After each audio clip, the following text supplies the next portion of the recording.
What is up, friends? Takeover peeps, random person coming across this video. However you got here, I'm happy to have you. I promise I'm going to try to make less microphone sounds around this. There's like scratching and stuff.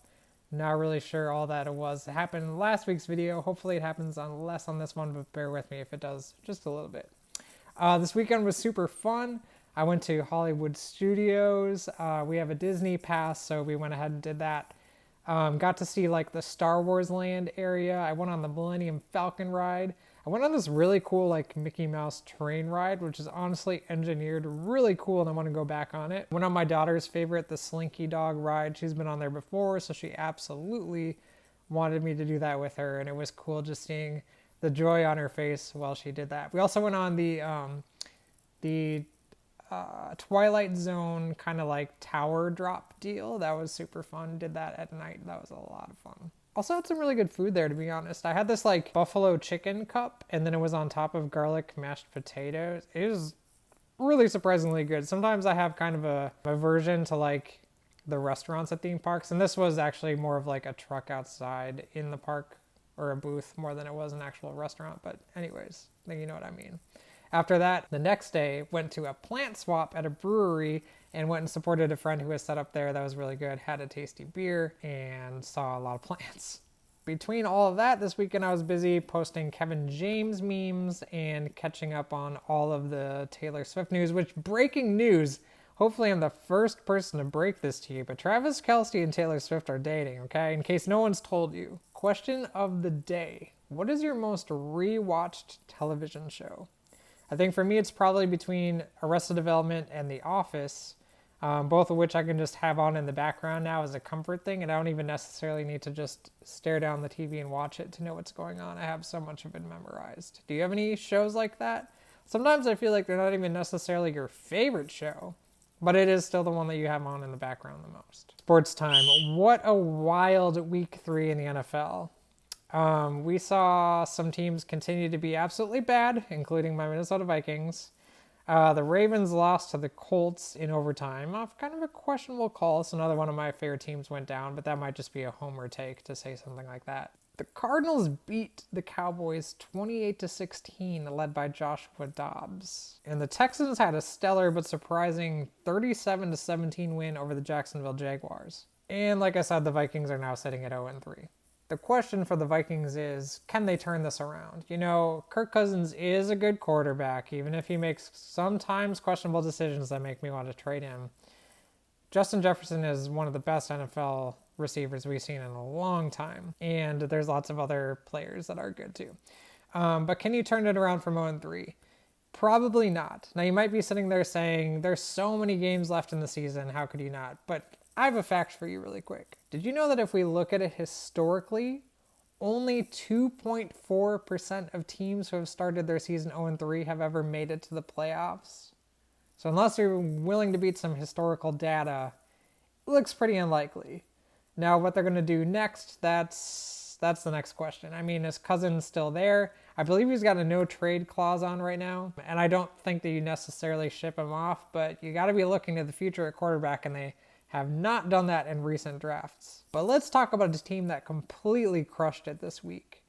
The Miami Dolphins, who beat the Denver Broncos 70-20 in a lopsided victory. Tua completed all but 3 passes for 309 yards and 4 touchdowns. And the Miami running backs combined for 5 total touchdowns.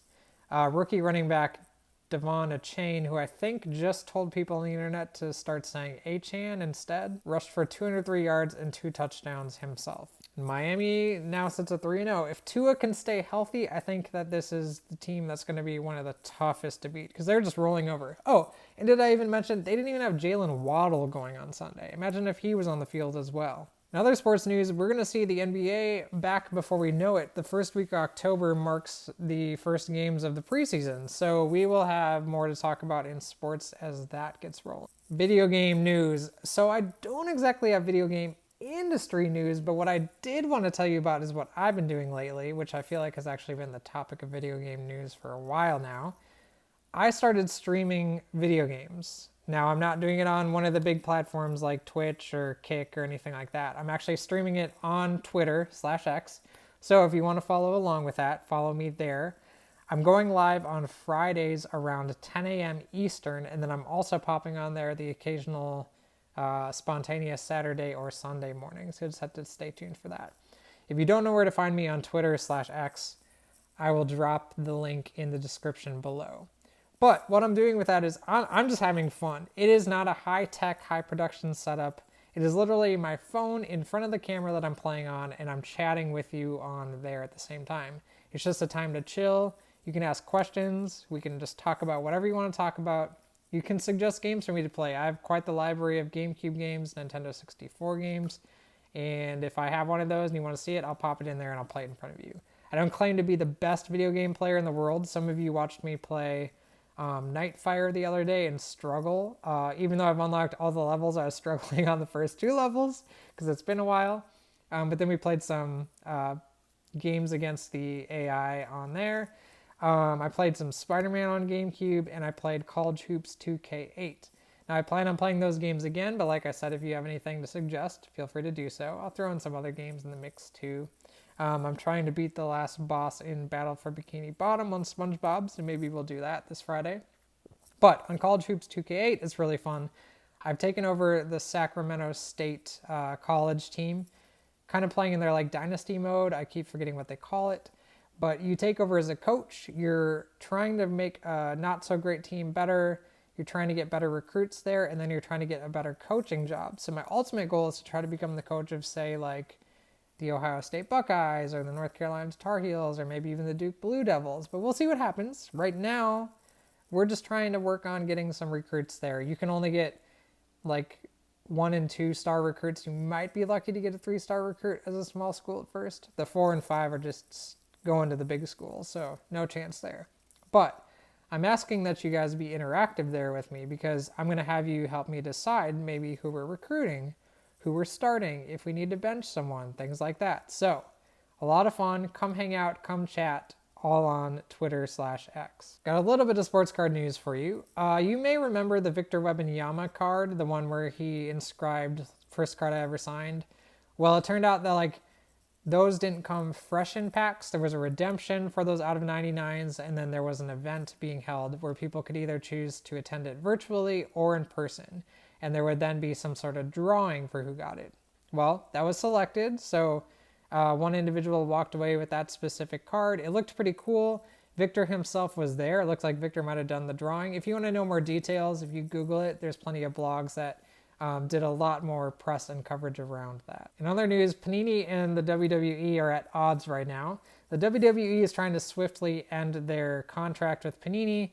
Panini is trying to sue the WWE, all that. I don't have all the details. I just get little glimpses on the internet. If you want someone who really covers it and is knowledgeable in law, follow my friend Paul Lesko on Twitter/X. I keep saying both because I want to forever say Twitter, so I hope you understand. I'll also drop that in the description below if you want to follow that link. Stuff that slaps. I'm going with Boy Meets World.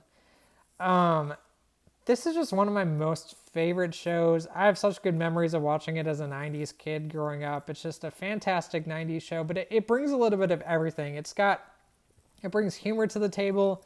It brings drama to the table. Where else can you get a laugh track and a little bit of soap opera going in there? One of the really great things about the show is they clearly wanted to be funny, but they were not afraid of hard topics and substance. And that is so important. They cover so many good topics, gives you so much to think about. It was good for me as a child, it was good for me as a teenager, and it's good for me as an adult. It has surpassed all those modes of life. It hasn't been just a fond memory to look back on that doesn't hold up. It holds up very well, and you can see it in different levels and ages and aspects of life, the importance of the topics that they cover. Now, most of you have probably already seen it or been familiar with it, so I don't need to necessarily sell it to you, but I do want to get you to revisit it and pair it with this next thing I'm going to talk about. There is a podcast called Pod Meets World, and the hosts are the actress that played Topanga, the actor that played Eric, and the actor that played Sean. And they go through, they're talking, episode by episode. They're bringing on other guests. They had Feeney on, I believe, or at least they were hanging out with him. to talk about the episodes, things they remember, facts, little tidbits you don't see just as the viewer. Maybe they remember they made a mistake on an actual part and it made it in, but you didn't realize it was a mistake. So you can go back to that episode and kind of like see that thing. It's just very interesting. I'm way behind on the podcast because they've been going for a while now. And they've also been on tour doing this live, which is really neat. But I'm trying to go a little bit. It's easier to watch fast the episodes than it is to catch up with the podcast. I'm trying to pull in the reins and go a little bit more episode by episode as much as I want to binge it. I have watched through it all the way once before. I tried a couple times before that, and it was funny. I kept going to the last episode, and then I wouldn't let myself finish it. Like, I didn't want it to be the end, so then I would just leave it, wait a few years, go back and start rewatching it again, but not finish it. I finally finished it during the pandemic when we were locked down, and now I plan on watching it through again. Anyways, Boy Meets World Certified Slapper. My music pick for this week. I'm going with an album called Come Now Sleep by an artist named As Cities Burn. This is a record that has meant so much to me through all sorts of phases of life. When I was young, it allowed me to challenge my belief system that I've held. When I was struggling through those challenges, maybe in college or something, it held me together when I felt like I was going to fall apart. And now in a much different place in life, it still has sweet memories to it and a lot of content in it that is very meaningful to me to this day.